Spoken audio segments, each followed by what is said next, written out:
Hi, I'm Anna Brewster. Welcome to Art Club for May. And this month we are going to be making little tiny houses. And I've made one here just to show you. Mine's got a little ghost in it.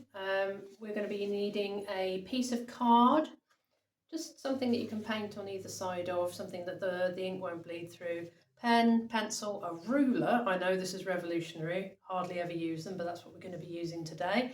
And some paints or pencil crayons, anything you've got lying about. Let's get started.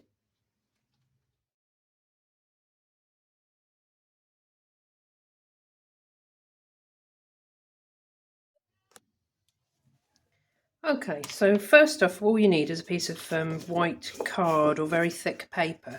We're going to be drawing on both sides and hopefully maybe even putting a bit of paint or colour on both sides. So that is why it's important not to go for really thin paper, otherwise it will just bleed through.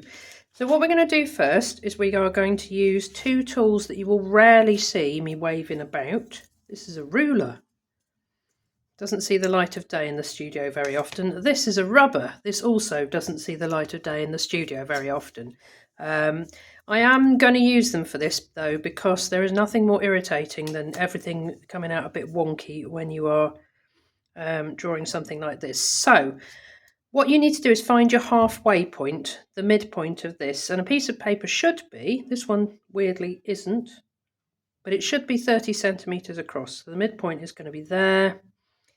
Put it in a couple of places just to make sure you haven't gone all wonky. And then what you can do is you're going to fold it across to this midpoint. So like this. You've marked the midpoint on. You're just folding a nice clean flat fold to those little markers you've put in the middle. So do the other side as well. I can leave that one folded up actually, and then I can check that they're going to match. Push them together. Bingo. And that's going to be this is going to be the front of your little house.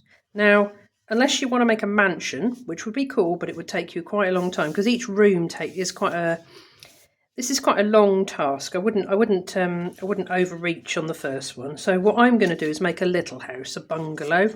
And the way I'm going to do that is I'm going to work out roughly how tall I want the rooms to be.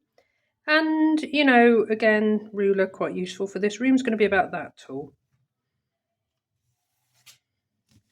Because once I've made a line across there, and actually what I'm going to do is I'm going to make it a bit harder so that it's more visible on the camera. So I would not normally draw this hard. There, you can see I've made a line all the way across. If you fold one over like that, it can be quite useful to just, well... Yeah, no, we'll do this because this will be where the roof is. So we'll just trace that line across there as well. So you can see I'm just continuing the line so that I know where the line is. Can you see? So we've got line on the front, line on the back, and they match. The roof, depends how tall you want your roof to be. I'm going to go for about that. You want a decent amount of roof if you're going to put some things in the attic. So draw across, and then what you need to do is measure about the same on each side, or do it by eye if you're very good at this sort of thing. I'm going to do it like this just a minute. So I'm going to go 2 centimetres in on that side, 2 centimetres in on that side, and then what I'm going to do is draw a little line down to where the roof, so the roof starts here, and this is going to be the top of the roof. And if I draw that across like that, I'll just do the other one, then I will hold it up so you can see. You can see I've drawn a line down, so 2 centimetres in, and then draw it down to the edge of the paper. And you can see now I've got a house shape and I've got a roof shape as well. So that's where we are. If you want to put a chimney in, that's fine. You can stick one on the side or on the top or wherever you like. Where should we put it today? Let's go for the top. That's a bit of a massive chimney. That might be too big. Let's shrink that a little bit. There we go. And then what I'm going to do is cut that out. So, big pair of scissors. Mind your fingers, children. If there are any children doing this. This is the sort of thing actually that kids really enjoy, and they're very, very good at it. So, if you have children or grandchildren, or kids that you are hanging out with for whatever reason, give it a go. You can see I'm just cutting it out. Cut round the chimney for now, we'll deal with that in a minute. Down the side. And then what you can do is you can snip off the chimney at the back, because you only really need one chimney, unless you'd put one on the hip anyway. So we've got a little house. There we go. Amazing. So a lot of the next bit is drawing, and this is where you really have to get your imagination going. Think about dolls' houses that you might have known as a child, or other places, stately homes you've been to. I don't know, anything you like really. You've got one room, if you made some of those marks, 2 rooms, 3 rooms, and a 4th room, and then you've got an attic as well.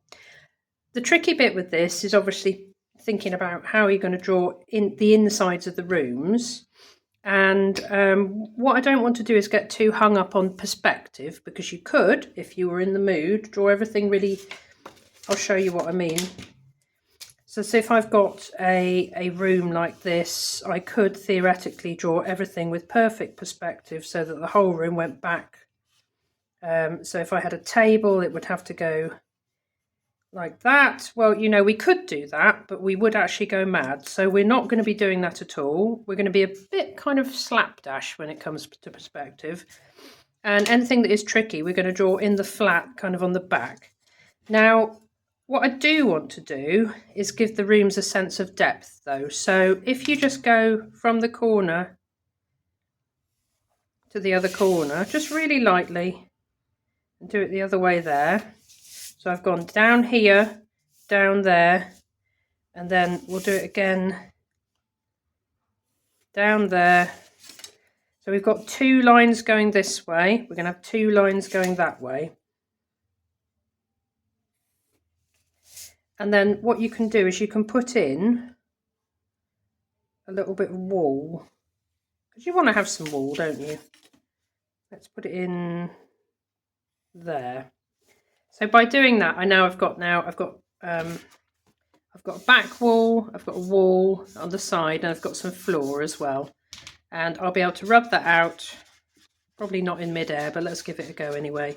Rub it out, and now you can see I've got a room shape. So all I've done is I've drawn a line across there, and then I've drawn a smaller square in here like that. And you can repeat that on the others, and you'll end up with 4 little rooms. The ones going the other way, so this one here that I've got here, I'm going to draw down there and across there. So my line is going to come out there, so I've got a corner again. So I'm just going to do that now, and then we'll start drawing some objects in our rooms.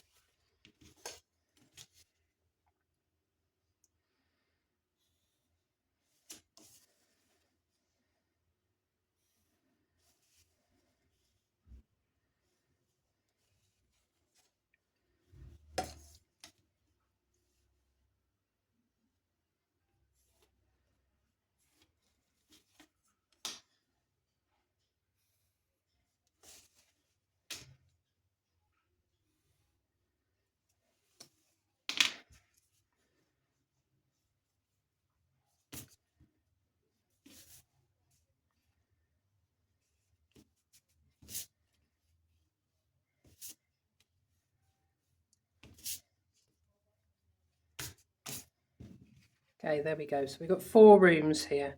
So what might you have in a house? I suppose you've got a kitchen, maybe a living room, a bathroom if you want to put that in. You don't have to be very realistic about this. You could just draw 4 wonderful artist studios full of all sorts of stuff if you wanted to. I would draw with pencil first, because you kind of work out what's going to go in front of each other. So for example, I'm going to have a dining room table. And as I've said before, we're going to be a bit lax about the whole perspective thing. It really doesn't matter. I'll put some chairs around it. You can't even see part of the chairs, and that's fine too. Should we have another one here?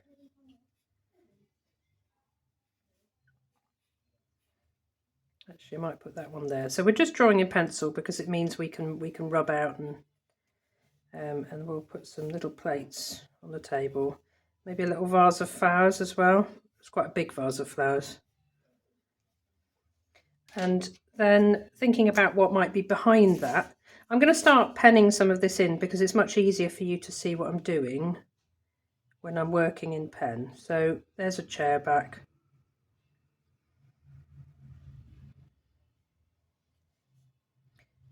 And really, this is the sort of thing that you could take absolutely hours on it if you wanted to. You could be really, really careful about how you put everything in, and it would look amazing.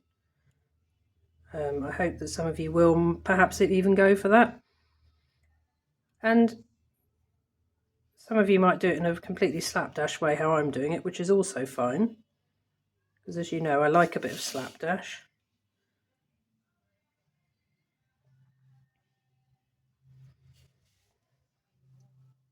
This table is about as unround as it's possible to be, but it's fine, it doesn't matter.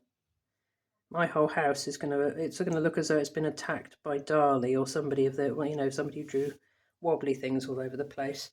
I'm gonna have a dresser on the wall behind. Now you might notice I'm not using the ruler anymore. That's because it slows me down and I want to just get on with it. But again, if you like rulers, go for it. Now, what do you have on our dresser? We have, you can be quite, it's really entirely up to you what you put on this. So I'm going to put a row of little cups.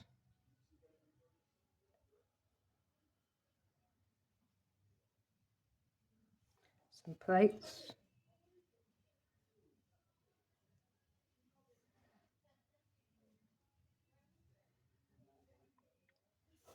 And some little plates as well. And then there would be cupboard doors, but we can't see those because they're behind the... There we go. Do I want anything else on the floor here? Probably not. That's probably enough for this room. I could go for some funky pattern wallpaper, but I'm not gonna. So here we go. That's one little room. That's just a little dining room. Chairs look a bit short. Doesn't matter. Table legs, that's what I'm missing. Dear oh dear. There, that's a bit better. And the plates, of course. You will probably find that some things end up disproportionate to what you think size-wise that they ought to be. It really doesn't matter too much. You're just having a play. Little knives and forks. I don't have my glasses, as always. I don't know where they've gone. I've lost them. So for me, drawing very small things is actually quite tricky at this point because I can't see what I'm doing. I'll put that on a little mat in the centre. So you might think, okay, well, I've got a dining room there. Maybe I need a living room next to it. Let's go for a living room. So big fire. I'll make a big hearth here. And all right, I've given up on the pencils altogether. I'm completely freestyling it in pen. But it does make it easier to see what I'm doing.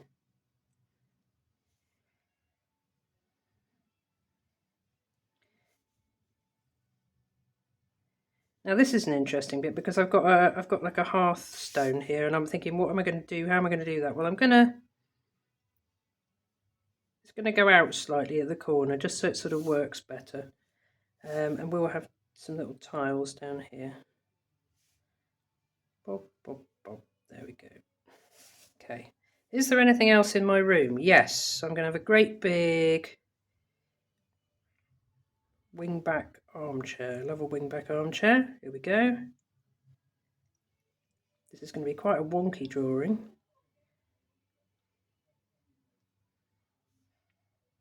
They always have tiny legs. Yeah, wingback armchair.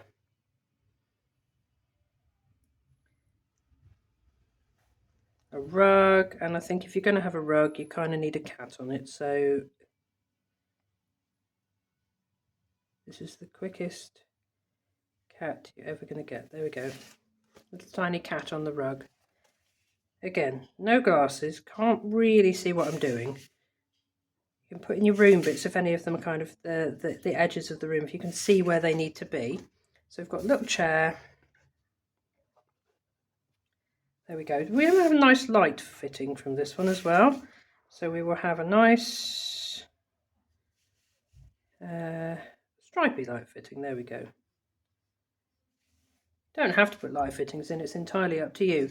You could also, if you want to put a picture on a wall or something like that,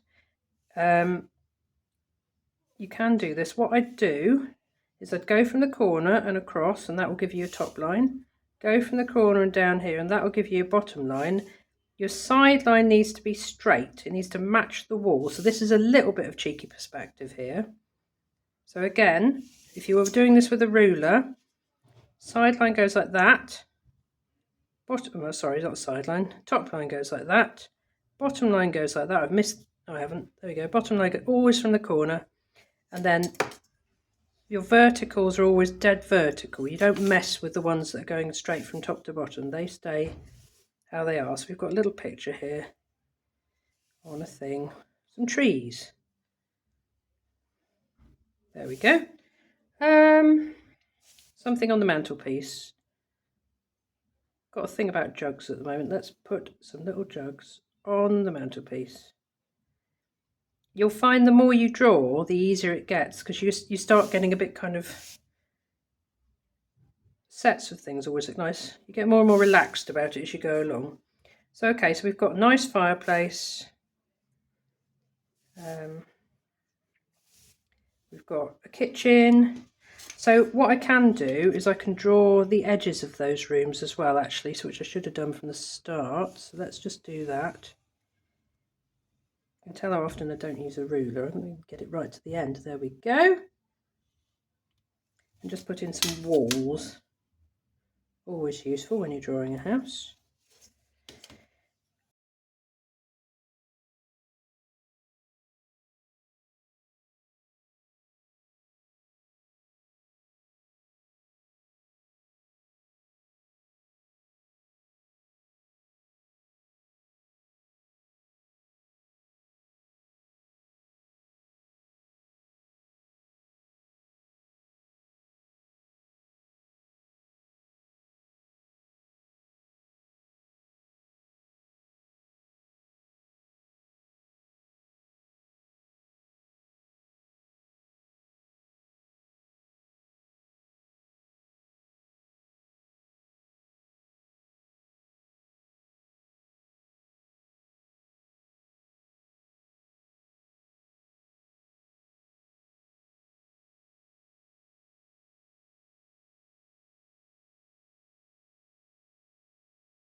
Okay, so what we've got now is we've got the inside of the house. That's great. Now we're going to do the outside of the house. Now that's much simpler. It doesn't take nearly as long. All you need to do is work out where the top of your door frame is going to be, and then measure across. Depends how big you want your door. Is it going to be a very grand bungalow?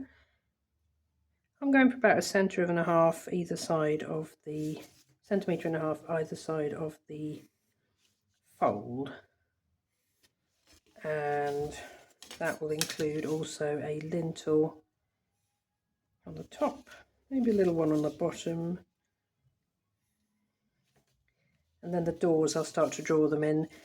Windows, again, you might want to make them level with the top of the door or the top of the lintel. I'm going to put them about there.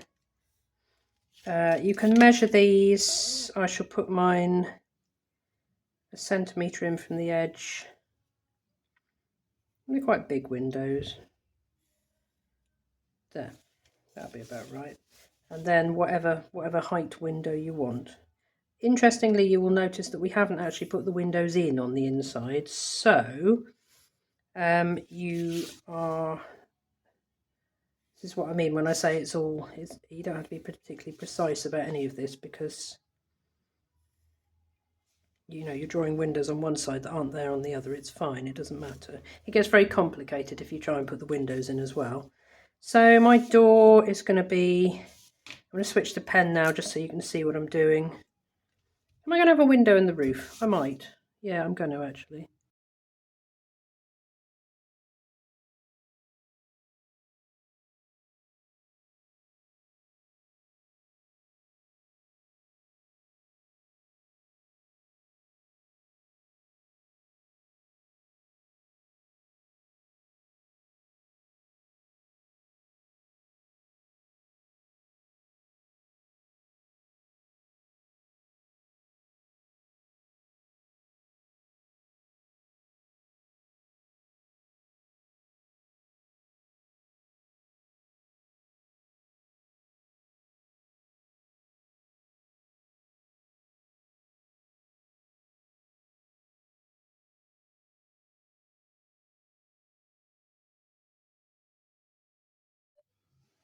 Okay, so we've got our little house here. I'm just going to paint the outside first, actually. It's a really hot day down here in Devon, so it will dry very quickly.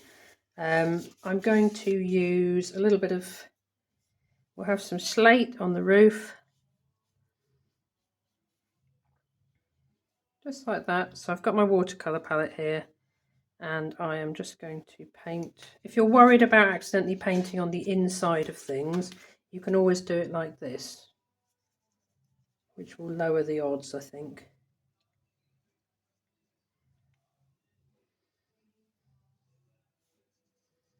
Now, the card I'm using, paint is drying quite fast on it as well, because it's not my usual watercolour paper, so it's not going to look as tidy as perhaps it might do if I did it on watercolour paper. On the other hand, who's ever heard the word tidy applied to me? Nobody, that's who. So I suppose I have got a brick chimney there, which was a bit remiss of me, wasn't it? Because it makes it look as though the house should be brick. Well, I'll tell you what. I'll show you a cunning trick for brick. I will make them bricks. If you're painting a colour next to another colour like this, make sure you leave a little tiny bit of white gap. Otherwise, if you've got two wet colours next to each other, they will bleed into each other. If you can leave it for longer, that's even better. Right, let's put it in brick colour.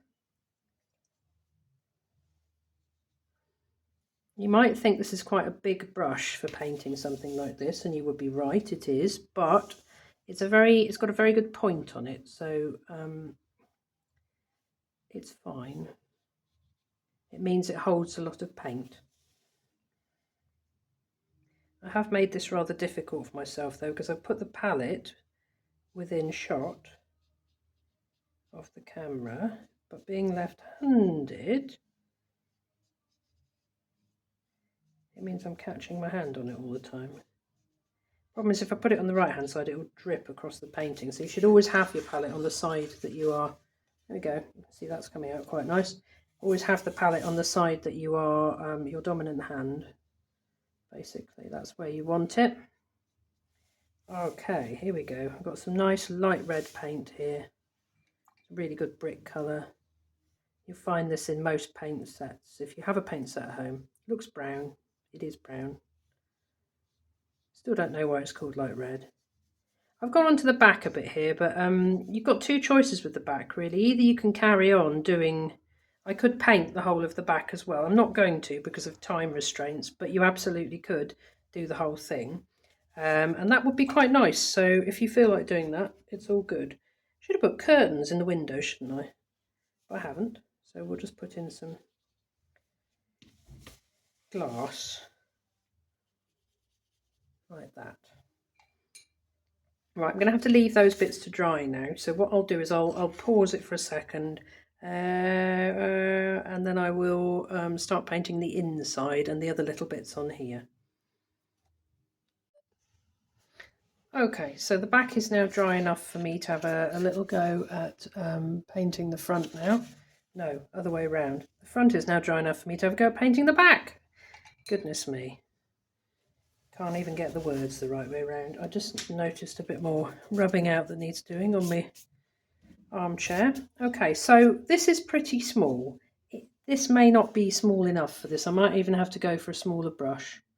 Do I even own a smaller brush? I don't know. I've got a massive stash of brushes right in front of me, so we'll see how we get on.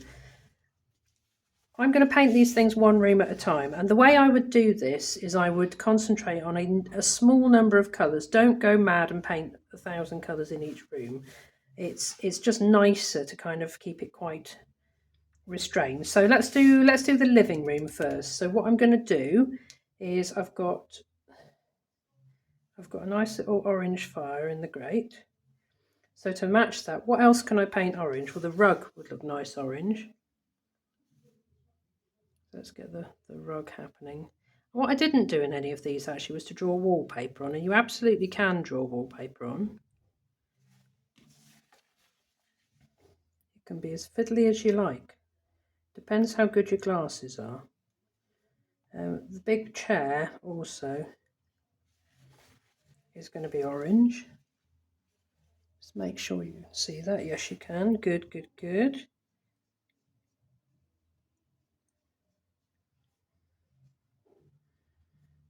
Okay, that's quite nice. And then maybe the jugs as well. So you can see I'm just building, I'm using one colour like that. And then what I'm going to do is I'll let that bit dry, move on to another room, maybe the dining room. Let's do the dining room.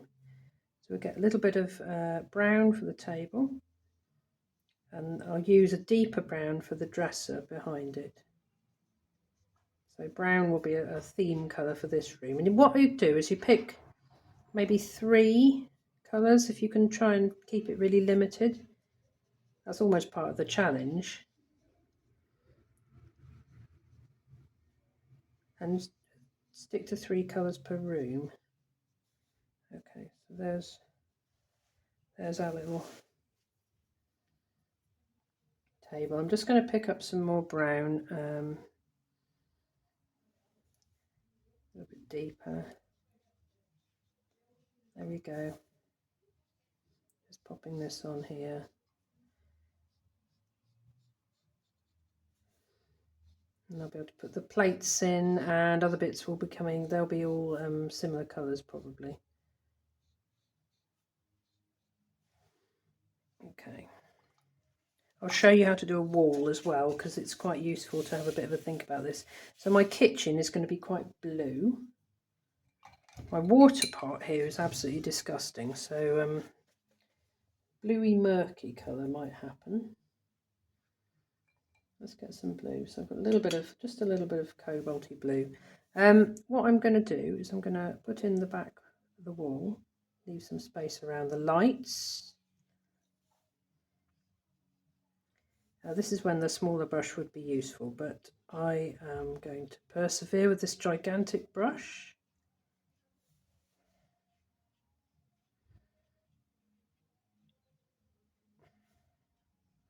Okay, so what I would then do if I wanted to make this wall look a bit more, I'll just give a bit of differentiation between the 2 walls really. If I get the colour a little bit brighter, or richer is a better word. There we go. There. And you can see it just makes it look like 2 walls.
Okay, that's about it for this month. I hope you've enjoyed painting along with me and that you've all made little houses at home.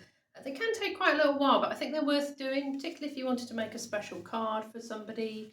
And they're just really nice to make. So let your imagination go wild, see what rooms you can think of. I'm building a mansion in one, doing a giant mansion house as well at the same time. So I'd love to see what you get up to. If you paint any, send me a picture. I'm easy to find on social media. I'm Anna Brewster Art, generally all over the place. And happy painting.